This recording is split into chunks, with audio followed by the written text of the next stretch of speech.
Good morning students. आज मैं आपको लेटर राइटिंग, इनफॉर्मल लेटर कैसे लिखते हैं। और इनफॉर्मल लेटर आपको पता ही होगा, उसमें ज़्यादा कुछ लिखने की ज़रूरत पड़ती नहीं है स्टार्टिंग में। लेकिन आज मैं आपको फॉर्मल लेटर कागज़ पर, मतलब कि एग्ज़ाम पॉइंट ऑफ व्यू के लिए, और फॉर्मल लेटर एनवेलप पर, वो दो चीज़ सिखाऊंगा। ठीक है, मतलब एनवेलप पर ऊपर में क्या लिखा जाता है बाहरी पार्ट पे, और अंदर लेटर में कैसे लिखा जाता है। ठीक है, तो ये देखो, जैसे कि मान लो ये फॉर्मल लेटर, ये आप लेटर लिख रहे हो, ये आपको टॉपिक नहीं लिखना होता है। गौर से सुना, ये बहुत ही इंपॉर्टेंट वीडियो है, इसको आप हमेशा के लिए आपको याद भी रखना होगा। ये टॉपिक फॉर्मल लेटर नहीं लिखा जाता। मान लो आप एक कागज़ लेते हो, आपको मान लो बैंक मैनेजर के पास लेटर लिखना है। ठीक है, बैंक मैनेजर भी एक ऑफिशियल आदमी हो गया, एक ऑफिस का आदमी हो गया, तो वो फॉर्मल है। अब आपने कागज़ लिया, तो सबसे पहले क्या लिखोगे? बैंक मैनेजर का एड्रेस लिखोगे। ठीक है, तो बैंक मैनेजर के एड्रेस के लिए सबसे पहले आप टू से स्टार्ट करोगे। ठीक है, टू टू किसको? टू का मतलब है सेवा में, तो सेवा में किसको किसको लिख रहे हो? बैंक मैनेजर, है ना। टू दी बैंक मैनेजर, क्योंकि जब कोई खास प्रॉपर नाउन होता है तो वहाँ पे कौन सा आर्टिकल होता है? द। तो टू दी मैं पेन से लिखता हूँ। ठीक है,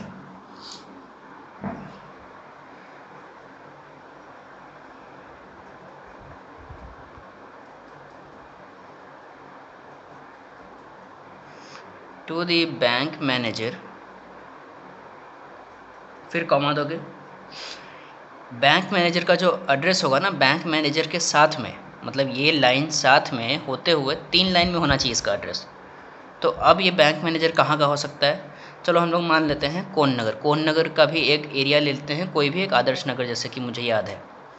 तो सबसे पहले छोटा एरिया, मतलब जहाँ पे वो एग्जैक्ट जगह है, जहाँ पे वो बैंक असलियत में है, आदर्श नगर। आदर्श नगर कहाँ पर है? कोन नगर में है। अब तीसरे लाइन में कोन नगर कहाँ है, मतलब सिटी का नाम और डिस्ट्रिक्ट का नाम। तो कोन नगर जो है वो है हुगली में, और हुगली कहाँ है? वेस्ट बंगाल में। और वेस्ट बंगाल के साथ में लगे हुए आप यहाँ पे पिन लिख सकते हो। मान लो 7122, मतलब मैं उत्तरपड़ा का लिख रहा हूँ और मुझे वहाँ का, अच्छा 38 मान लेता हूँ। ठीक है, 712238। चलो, ये आपका 3 लाइन में आपका मैनेजर का एड्रेस हुआ, मतलब टू वाले का एड्रेस हुआ। ठीक है, अभी तक इसमें फ्रॉम नहीं लिखे हैं। टू वाले का एड्रेस हुआ, जिसके पास भेज रहे हैं उसका एड्रेस 3 लाइन में हुआ। ठीक, जब आप यहाँ पे, तो आपको पता नहीं चल रहा है ना कि आप स्पेस छोड़ रहे हो कि नहीं छोड़ रहे हो। यहाँ पे तो वो सिंगल लाइन बना हुआ है, इसके ऐसा सिंगल लाइन तो बना हुआ है नहीं। तो यहाँ पे आपको लगना, आपको मतलब इस तरीके से आपको लिखना हो कि दिखना चाहिए कि तीनों एक ही साथ में है। उसके बाद थोड़ा सा जगह छोड़ेंगे, मतलब एक उंगली भर का, ऐसे एक उंगली भर का जगह छोड़ेंगे, और फिर यहाँ पे अब डेट लिखेंगे। और डेट भी नहीं, इसको डेटेड लिखते हैं। ठीक है, क्योंकि आप लेटर आज लिख रहे हो, लेकिन वो बैंक मैनेजर तक आज ही पहुंचेगा, ये ज़रूरी नहीं है। तो डेटेड, अब डेटेड मान लो कि आज का मैं डेट लिखता हूँ, तो आज है आपका 26। तो 26 सितंबर, SEPT तक आप छोड़ सकते हो। ठीक है, और कौन से ईयर में है? 2020। अब डेटेड के बाद ना, अब आपका एड्रेस होगा कि आप कहाँ से हो, आप कौन हो। तो अब आप अपना एड्रेस यहाँ पे लिखोगे।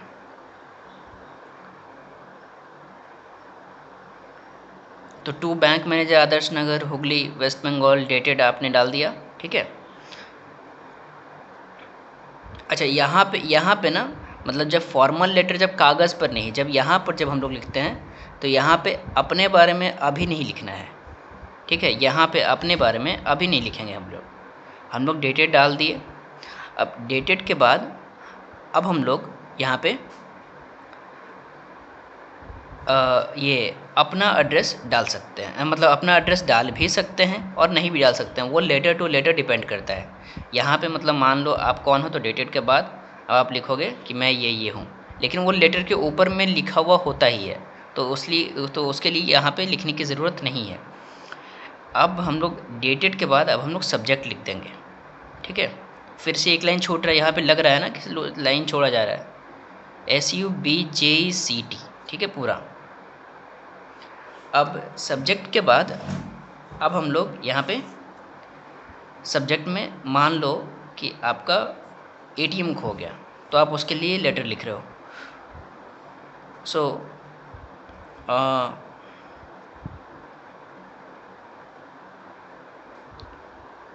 generate a new ATM, generate a new ATM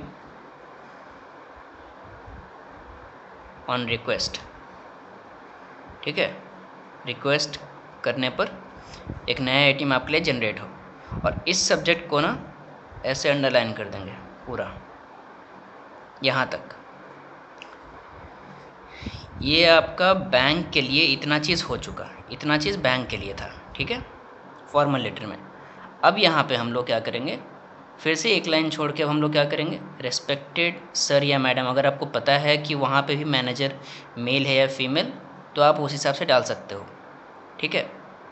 अगर नहीं पता है तो हम लोग डायरेक्टली रिस्पेक्टेड लिख कर भी छोड़ देते हैं, लेकिन अमूमन क्या होता है कि हम पता करके रखते हैं कि अभी मेल है या फीमेल है, ताकि लिखने में आसानी होती है। तो आप एग्ज़ाम में ये दोनों चीज़ मत लिख देना, आप लोगों ने पहले भी गलतियाँ की थी, इसलिए मैं आपको बता देता हूँ कि आप दोनों चीज़ मत लिख देना, दोनों में से कोई एक ही चीज़ लिखना है। या तो सर लिखना है, या तो रिस्पेक्टेड सर लिखना है, या तो रिस्पेक्टेड मैडम लिखना है, ठीक है, जो हो वो लिखना है। अब यहाँ पे फिर से कॉमा दी और फिर से एक लाइन छोड़ेंगे, यहाँ पे लाइन बना नहीं रहे हैं, लाइन छोड़ रहे हैं, जो कि ऑटोमेटिकली दिख जाना चाहिए, लगना चाहिए कि जैसे यहाँ पे लाइन छूटा हुआ है, ये नहीं लग रहा है कि लाइन छोड़ा गया है, लेकिन यहाँ पे लाइन छोड़ा गया ये दिख रहा है। अब रिस्पेक्टेड मैडम या रिस्पेक्टेड सर के बाद अब यहाँ से लिखना शुरू करेंगे, विथ ड्यू रिस्पेक्ट, है ना, इतना हम लोग लिखते हैं, विथ ड्यू रिस्पेक्ट आई के बाद अपना नाम नहीं लिखना है, याद रखना है आपको, आई के बाद कभी भी अपना नाम नहीं लिखा जाता है, क्योंकि लेटर के एंड में आपका नाम होगा ही होगा, तो यहाँ पे लिखने की कभी ज़रूरत नहीं होती है, वो हमेशा गलत होता है। So with due respect I want to convey you that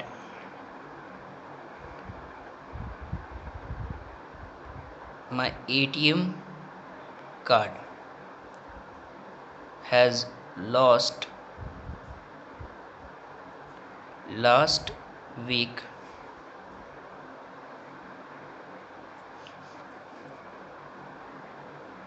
on the pavement of a railway station,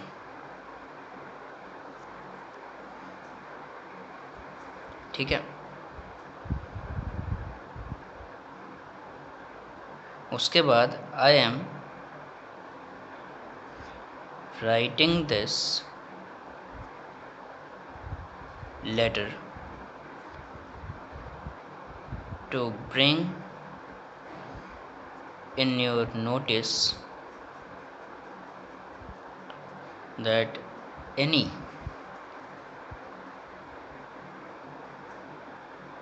mischievous act can be done by my lost ATM card, and hence request you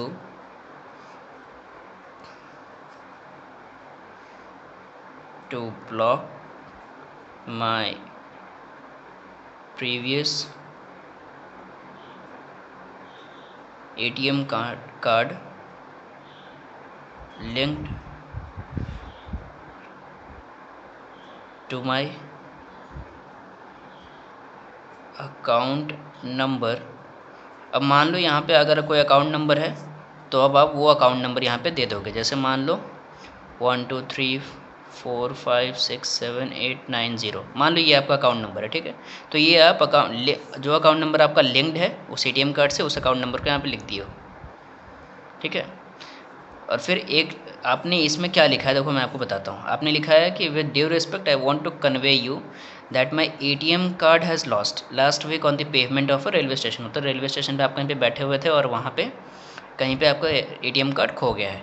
I am writing this letter to bring in your notice that any mischievous act can be done by my lost ATM card. मतलब आपके खोए हुए ATM card से कोई भी गलत कार्य किया जा सकता है, इसलिए and hence request you to block my previous ATM card link to my account number this. और इसलिए मैं आपसे आग्रह करता हूँ या करती हूँ कि मेरे इस अकाउंट नंबर से लिंक किया हुआ जो ATM कार्ड है उसको ब्लॉक कर दिया जाए। लेकिन ये तो आपने यहाँ पे लिखा है ब्लॉक कर दिया जाए, लेकिन यहाँ पे आपने सब्जेक्ट में क्या लिखा था कि एक नया ATM कार्ड भी आपको दिया जाए, है ना।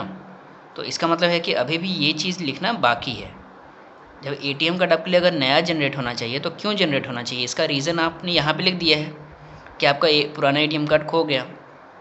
अब आप एक पैराग्राफ मतलब एक लाइन छोड़ के नए पैराग्राफ से लिखोगे कि एक नया ATM कार्ड जनरेट किया जाए। सो thereby I request you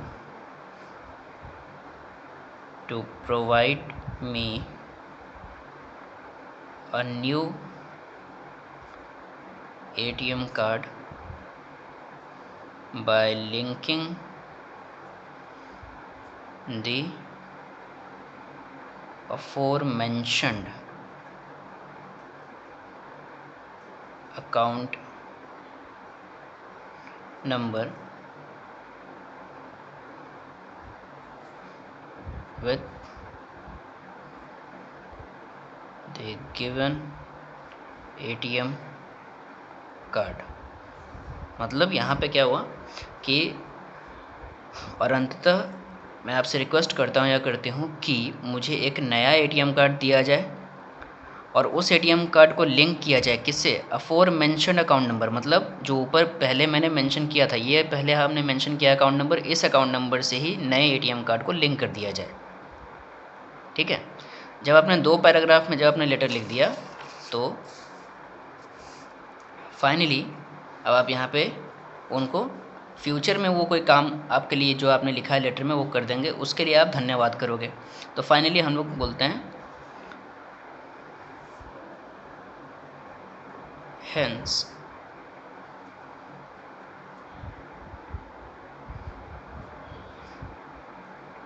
I thank you for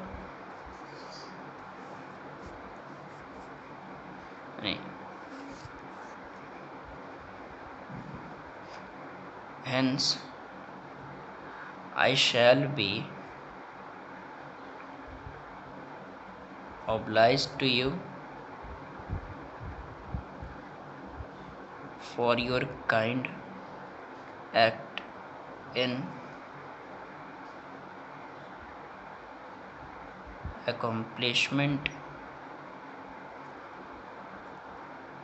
of the subject requested in the given letter। ठीक है, इसका मतलब कि आपने क्या लिखा कि अंततः मैं आपका धन्यवाद या आपका धन्यवाद करता हूँ या करती हूँ उस चीज़ के लिए जो आप इस लेटर में इस दिए गए लेटर में जो सब्जेक्ट मैंने लिखा है उसको आप एकम्प्लिश करेंगे, मतलब उसको आप पूरा करेंगे या करेंगी। उसके लिए मैं आपको पहले ही धन्यवाद कर रहा हूँ, ठीक है। जब आपने इतना लिख दिया बात पूरी ख़त्म हो चुकी है। अब फाइनली अब आप लिखोगे, आपके बुक में इस साइड में भी लिखा हुआ है लेकिन आप इस साइड फॉलो करोगे, ठीक है। तो अब आप लिखोगे थैंकिंग यू,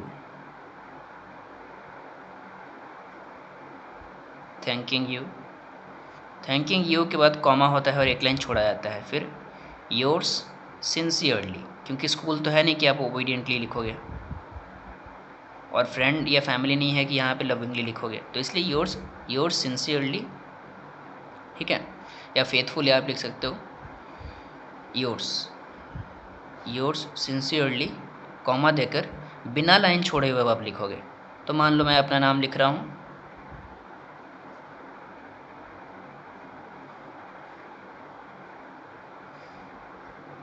और अब यहाँ पे कोई कॉमा नहीं होगा, ठीक है। अनुराग कुमार गुप्ता लिख दिया मैंने, और यहाँ पे कोई कॉमा नहीं होगा, यहाँ पे बस। अब क्या होगा कि अब मैं लास्ट में यहाँ पे अपना कॉन्टैक्ट नंबर दूंगा, ठीक है। कॉन्टैक्ट नंबर, क्योंकि बैंक को लिख रहा हूँ इसलिए कॉन्टैक्ट नंबर डाल रहा हूँ। यही अगर किसी एडिटर के पास लिखता तो वहाँ पे कॉन्टैक्ट नंबर नहीं होता, ठीक। कॉन्टैक्ट नंबर, तो मान लो 1 2 3 4 5 6 7 8 9 0 1, ठीक है। ये अकाउंट नंबर नहीं, ये कॉन्टैक्ट नंबर है।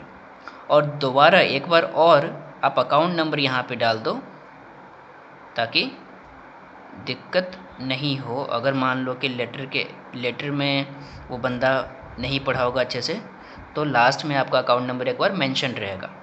और फाइनली यहाँ पे डेट डाल दो, आपने कब भेजा है। तो मान लो आपने 26 को ही भेजा था, तो 26 सितंबर 2020।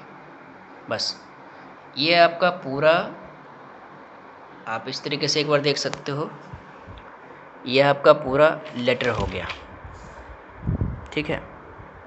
ये आपका पूरा एक फॉर्मल लेटर हो जाता है। तो इसी तरीके से आपका लेटर लिखाता है। मैं आपको दूसरे वीडियो में बताता हूँ कि किस तरीके से एनवेलप पर लेटर लिखाता है, ठीक है। Thank you guys.